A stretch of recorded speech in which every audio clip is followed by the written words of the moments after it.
Hi YouTubers, Guppy here from MTB channel again. So just been doing a bit more work on the Carbon 456 this evening.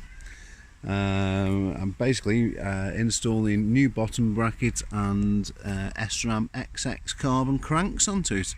Nice bits of kit. Fairly straightforward, to be honest with you. If you've been sort of putting it off, it's a relatively straightforward job. So remove the bottom bracket. This is the old one here. It was in a bit of a state, been chewed up by a previous owner. Not the best.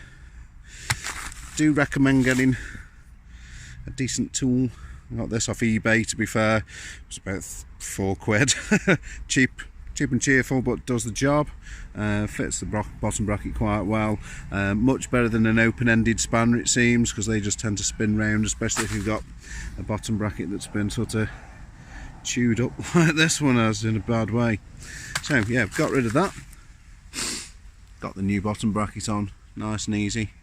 So also this, by the way, you can put a driver in there so you can actually torque it up. These torque up to about 40 Newton meters.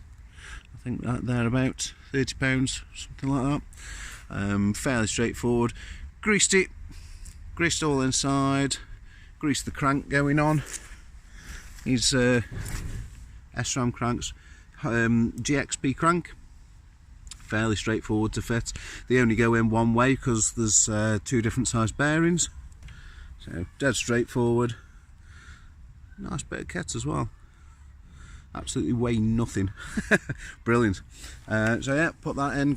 Basically just grease the shaft, slide it through, put this side on, there's an Allen key in there, and just tighten it up to the torque. Easy. Okay, so still a few more jobs to do on this evening. I might put another video up. Got to install some brake brackets to go with the new 203mm brake on the front.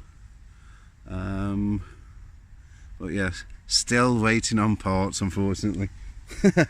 Right, okay, hope you've enjoyed that video, and I'll see you again soon.